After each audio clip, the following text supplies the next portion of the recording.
तीन चार प्रसंग होते हैं। एक होता है कि आप किसी को बहुत चाहते हैं पर वो आपको नहीं चाहता। आपकी उम्र में ये सब तो खेल होता है, और क्या खेल होता है।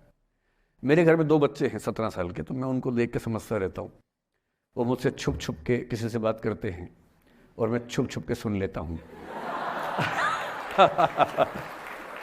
तो उन्हें नहीं पता, मुझे तो नाम भी पता है किससे बात करते हैं, एक आध का तो एड्रेस भी पता है मुझे। और मैं तो बच्चों को बोलता हूँ कभी जाना वाना हो तो मैं ले चलूँगा, चिंता मत करना, बोल देना कि ड्राइवर साथ में आया है, टेंशन मत लेना। तो मेरे तो बच्चे मेरे दोस्त हैं, मैं तो बड़ा दोस्ती के भाव में रहता हूँ। मेरा एक ही बेंचमार्क है कि वो जिस उम्र में जैसे हैं मैं कैसा था, और वो मुझसे अच्छे चल रहे हैं। उससे ज़्यादा उम्मीद मुझे करने में नहीं चाहिए। मैंने जो कुकृत्य 8वीं क्लास में किए थे उन्होंने 11वीं क्लास में किए, तो बहुत है। मैं ये क्यों मान के चलूं कि वो देवी देवता पैदा होंगे? मेरे ही तो बच्चे हैं भाई। जीन तो मेरे ही है, तो कैसे देवी देवता हो जाएंगे? तो ज़्यादा उम्मीदें क्यों पालनी है बच्चों से भी? मैं क्यों चाहूँ कि मेरा बच्चा आईएएस जॉब करे? क्यों करे? वो आईएएस भी क्यों करे? उसका मन करेगा तो करेगा। अगर वो कहेगा कि मुझे स्टार्टअप करना, स्टार्टअप कर लो भाई। अगर वो कहेगा मुझे कुछ और नौकरी करनी है प्राइवेट सेक्टर में, तो वो कर लो। मैं क्यों ठेकेदार बनूं उसका भाई? मैं क्यों ये चाहूं कि वो मेरे रास्ते पर चले, मुझसे बेहतर बने? ये सब बेकार की बातें हैं। तो मैं कुछ सूत्रों में आपको बात बताता हूं। इस उम्र में आप कितना उसको फॉलो कर पाएंगे मुझे नहीं पता, लेकिन कोशिश करेंगे तो कुछ तो फायदा होगा ही। पहला सूत्र मेरा आप लोगों के लिए ये है कि जब आप किसी को पसंद करें और वो आपको पसंद ना करे तो टेंशन नहीं लेनी है, तेजाब तो नहीं उठाना है। ठीक? कई लोग इस मूड में रहते हैं, मुझे पसंद नहीं करेगी, मैं राजा हूं, मैं नवाब हूं, मुझे पसंद नहीं करेगी। अरे तू क्या है भाई? नहीं पसंद हो तो नहीं पसंद हो, ये क्या बात हुई? सबसे पहले अपने अंदर से लोकतांत्रिक बनिए, डेमोक्रेटिक बनिए। जैसे आपको हक है किसी व्यक्ति को पसंद करने का, उसको भी हक है किसी को पसंद या नापसंद करने का। यदि कोई ऐसा व्यक्ति जिसको आप पसंद नहीं करते वो आपको प्रपोज करे तो आप उसको मना ही तो करेंगे। बस मना इज्जत से कीजिए, किसी को बेआबरू करके मत भेजिए। ये नहीं कि अच्छा तुम शीशा देखा है कभी, रुको रुको आईना मेरी जेब में लो। ऐसे नहीं करना है।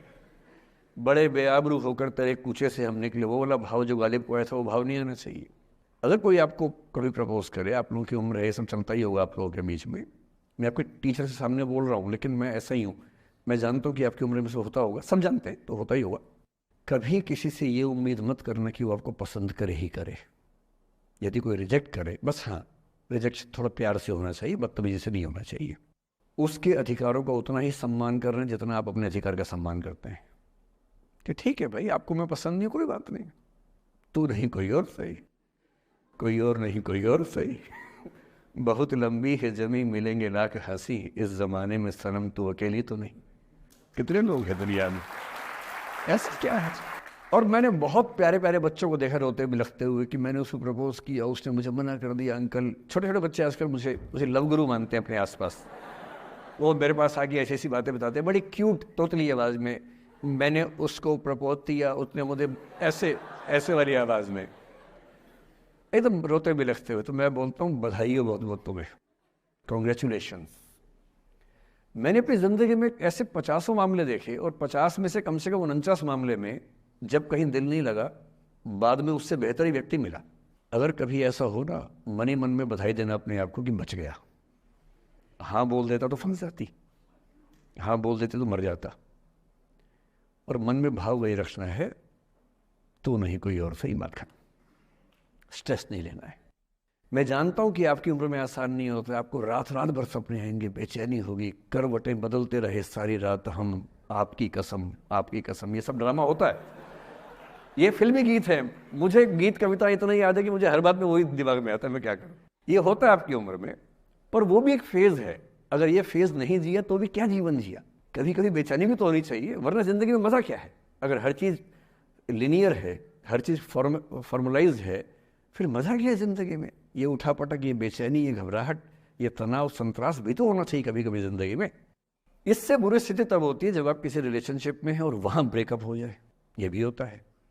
देखिए, मैं आपको बड़ी खरी खोटी सुनाने के मूड में हूं। जिस तरह का प्रेम आप लोगों की पीढ़ी में होता है। मैं ये नहीं कह रहा कि आपकी पीढ़ी ख़राब है, हर पीढ़ी ऐसी होती है, बस ये कि आपकी पीढ़ी को सुविधाएं ज़्यादा मिल गई हैं। हमारी पीढ़ी में ना चिट्ठी लिख के भेजनी पड़ती थी, बड़ा रिस्क होता था। चिट्ठी लिखो कागज़ पे, फिर एक डाकिया ढूंढो भरोसे का, तो भरोसे वाला कुरियर बॉय या कुरियर गर्ल जाके चिट्ठी वहीं दे के आए जहाँ हमने कहा है। ये भी डाउट कहीं किसी और को दे के आ जाए। या कबूतर से बात करो, कबूतर जा जा जा, पहले प्यार की पहली चिट्ठी साजन को दिया। कबूतर का क्या भरोसा किसको दे के आ जाए। लेकिन कितना तनाव था उस ज़माने में। आपके ज़माने में क्या है, सीधे व्हाट्सएप निकाला, खटाक से भेज दिया मैसेज, और नंबर किसी से मांग लिया 1 सेकंड में। नंबर भी नहीं देना है तो किसी कौन कौन सी ऐप होती है, मैंने सुना कुछ और ऐप्स होती है, मेरा नंबर वाली भी होती है, इंस्टा होता है, एक और भी तो कोई होती है वो जिसमें कार्टून जैसा मुंह बन जाता है, स्नैपचैट। हाँ, स्नैपचैट पे चले गए, मैंने सुना है कि उसमें नंबर भी नहीं देना पड़ता है, ऐसा कुछ चक्कर है, वहाँ ढूंढ लिया। किसी को कुछ कन्वे करना इतना आसान दुनिया में कभी नहीं हुआ था जितना आज आसान है। इन सब के ऊपर टिंडर है, बम्बल है, पता नहीं क्या क्या है, राइट लेफ्ट करते जाना है, उसी में कहानी शुरू।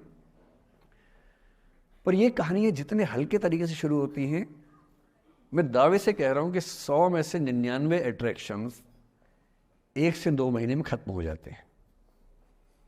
क्योंकि आप जिसके प्रति अट्रैक्टेड थे ना, वो तो उसका बाहर का परसोना था।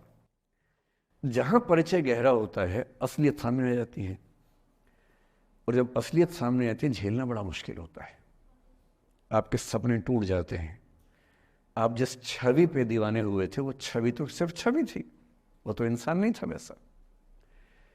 99% केसेस में मेरा ख्याल है कि अट्रैक्शन 1-2 महीने में समाप्त होता है। उसके बाद तो एक बोझ है जो आप ढो रहे हैं। कभी कभी होता है कि दोनों का खत्म हुआ तो बात आसान है, कभी कभी किसी एक का खत्म होता है, एक का नहीं होता है, वहाँ मामला मुश्किल हो जाता है। तो ऐसा हो सकता है आपके जीवन में कि दूसरा साथी आपका ये कहे कि भैया देखो, मैं तुम्हारे साथ कुछ महीने से हूँ, पर मुझे अब अच्छा नहीं लग रहा, मैं ब्रेकअप करना चाहता हूँ। मैं आपसे ये निवेदन करूँगा कि ये मान के मत चलना कि उसने आपको धोखा दिया है, क्योंकि बच्चे तुरंत उस मुद्रा में आते हैं, अच्छा अब मैं कुल्हाड़ी उठा लूँगी, अब मैं तेजाब उठा लूँगा, तूने मुझे धोखा दिया है, तूने मुझे चीट किया है, you are a cheat, you are a liar, you are a पता नहीं क्या क्या। पता इंग्लिश में गालियाँ बड़ी सुंदर देते हैं बच्चे। मैं ये कहना चाह रहा हूँ कि इस बात की संभावना मान के चलिए कि हो सकता है कि आपके साथ 2 महीने रहने के बाद सच में उसको ये लग जाए कि आपके साथ ट्यूनिंग ठीक नहीं है, या आपको लग जाए कि आपकी ट्यूनिंग उस व्यक्ति के साथ ठीक नहीं है। और किसी मुर्दा को अपने पास पकड़ के रखना उसका मज़ा नहीं है।